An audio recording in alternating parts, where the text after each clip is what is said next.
Friends, good morning to everybody. Today I am going to teach you civics class 8 and chapter number 5, and headline of the chapter 5 is the judiciary. It means न्यायपालिका.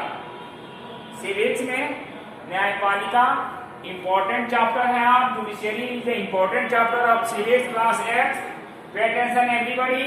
Open the book civics class 8 page number 269. Everybody pay attention. Open your books page number 269. First point of the judiciary is judiciary in India. Judiciary in India. As you know, there are three organs of the government: executive, legislature and judiciary. तो आप judiciary पढ़ने जा रहे हैं. As you know, the three organs have separate works. अलग अलग काम होता है. तीनों सरकार के तीन अंग होते हैं: कार्यपालिका, व्यवस्थापिका, न्यायपालिका. और तीनों अंगों के अलग अलग कार्य है. As for example, legislature makes the law for the country and executive implement the law made by the legislature, and judiciary punish such person, punish such institutions which disobey the law and break the law. तो आप जानते हैं कि व्यवस्थापिका कानून बनाती है, कार्यपालिका उस कानून को लागू करती है और न्यायपालिका न्याय करती है, कानून तोड़ने वाले को पनिशमेंट करती है. तो थ्री ऑर्गेन्स में आपको अभी थर्ड ऑर्गेन्स पढ़ने जा रहे हैं. जुडिशरी फर्स्ट एग्जीक्यूटिव पढ़ा चुके हैं और लेजिस्लेचर भी पढ़ा चुके हैं. अब जुडिशरी पढ़ने जा रहे हैं. इंडिया की जुडिशरी वेरी इंपॉर्टेंट चैप्टर है. तो आप जानते हैं कि जुडिशरी, इंडिया की जुडिशरी जो है, ये हमारे जो प्रमुख अंग जो है व्यवस्थापिका और कार्यपालिका, इसे कॉन्स्टिट्यूशन द्वारा, संविधान द्वारा जुडिशरी को इंडिपेंडेंट रखा गया है, स्वतंत्र रखा गया है. क्योंकि न्यायपालिका का मुख्य काम न्याय देना है, संविधान के नियमों के अनुसार कानून को व्याख्या करना है, संविधान की रक्षा करना है और नागरिकों के अधिकारों का उल्लंघन करने वाले को दंड देना है, नागरिकों के अधिकार को दिलाता है. तो इस प्रकार जुडिशरी यदि स्वतंत्र नहीं रहे तो ये सारे काम फेलियर हो जाएंगे और डेमोक्रेसी भी डैमेज हो जाएगा. इसलिए जिस देश में जहां जहां डेमोक्रेसी है वहां जुडिशरी को इंडिपेंडेंट रखा गया है. सेकंड पॉइंट है इंडिपेंडेंट जुडिशरी. इंडिपेंडेंट जुडिशरी का मतलब होता है कि independent judiciary means that the executive and the legislature cannot influence the functions and the decision of the judiciary. यानी देश के अंदर जो कार्यपालिका और व्यवस्थापिका है, देश की न्यायपालिका के फंक्शन को प्रभावित नहीं कर सकता है, उसको प्रेशर नहीं दे सकता है, दबाव नहीं दे सकता है कि ये काम हमारे कहने के अनुसार करो. ये जो डिसीजन देना है जुडिशरी को, वह कार्यपालिका के कहने पर हो या व्यवस्थापिका के कहने पर हो, ऐसा नहीं हो सकता है. It means neither executive nor legislature can influence the decision of judiciary. Judiciary के डिसीजन को हमारी कार्यपालिका और व्यवस्थापिका प्रभावित नहीं कर सकती है, उस पर प्रेशर नहीं दे सकती है कि ऐसा काम करो, क्योंकि जुडिशरी को इंडिपेंडेंट रहना अनिवार्य है. अंडरस्टैंडिंग. थर्ड पॉइंट है नेटवर्क ऑफ कोर्ट्स.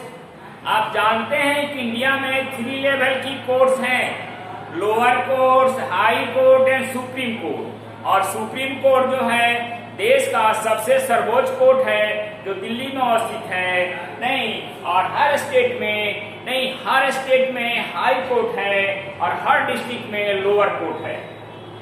तो नेटवर्क ऑफ द कोर्ट्स की मतलब होता है कि network of court means the judiciary works at the different level.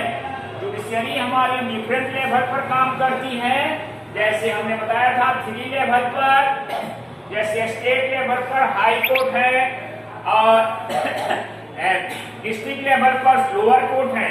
पहले डिस्ट्रिक्ट लेवल पर लोअर कोर्ट है, स्टेट लेवल पर हाई कोर्ट है और नेशनल लेवल पर सुप्रीम कोर्ट है। नहीं,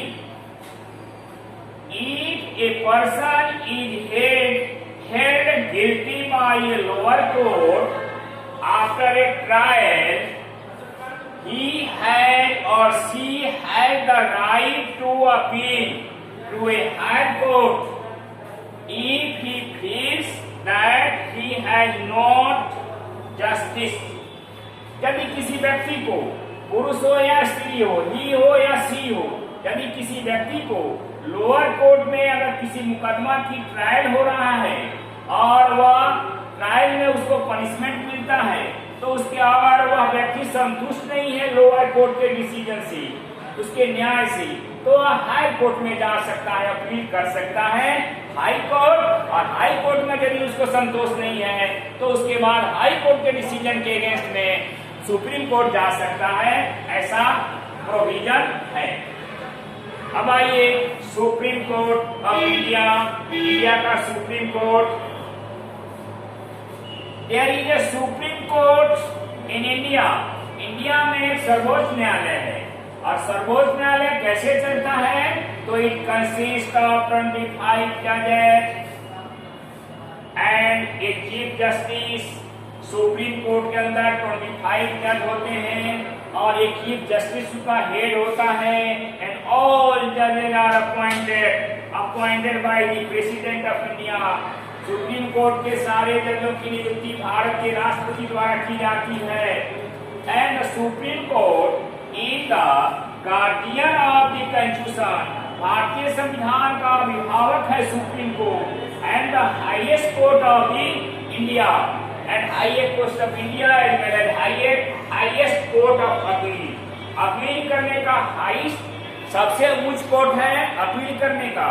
it means highest court of the appeal का मतलब होता है कि लोअर कोर्ट से डिसीजन के अगेंस्ट में हाई कोर्ट में जा सकते हैं, हाई कोर्ट के डिसीजन के अगेंस्ट में सुप्रीम कोर्ट में जा सकते हैं और सुप्रीम कोर्ट जो डिसीजन देता है सभी को मान्य होता है, उसके अगेंस्ट में कहीं नहीं जा सकते। That is why supreme court is called the highest court of the appeal.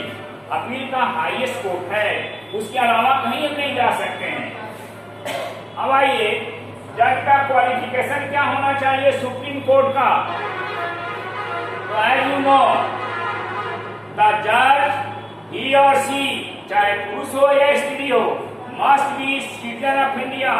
Supreme court के जज को इंडिया का सिटीजन होना जरूरी है, नागरिक होना जरूरी है। He must have at least 10 years experience as an advocate और 5 years and experience at the high court।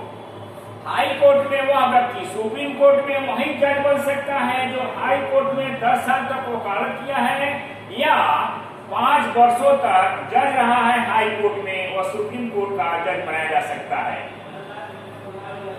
अब देखेंगे यानी अवधि, सुप्रीम कोर्ट के जजों की अवधि क्या होती है, काम करने की टाइम अवधि क्या होती है। तो द जजेस of the supreme court retire at the age of 65। इनकी अवधि 65 ईयर्स होती है। एवरी जजेस ऑफ द सुप्रीम कोर्ट नहीं work at their post on the 65 age. 65 years पर वह काम करता है और 65 के बाद रिटायर कर सकता है। But if they misuse their power, they can be they can be removed by the parliament by a process called the impeachment. लेकिन 65 वर्ष के पहले भी उन्हें हटाया जा सकता है। कोई सुप्रीम कोर्ट का जज अगर नहीं अपने पावर का मिसयूज करता है, रिश्वत लेकर डिसीजन देता है या गलत काम करता है, तो उसके अगेंस्ट में पार्लियामेंट इम्पीचमेंट लाती है और पार्लियामेंट के इम्पीचमेंट से 2/3 इम्पीचमेंट को सपोर्ट मिल जाता है, तो ऐसे जजों को हटाया जा सकता है 65 ईयर्स के पहले भी। Okay, next day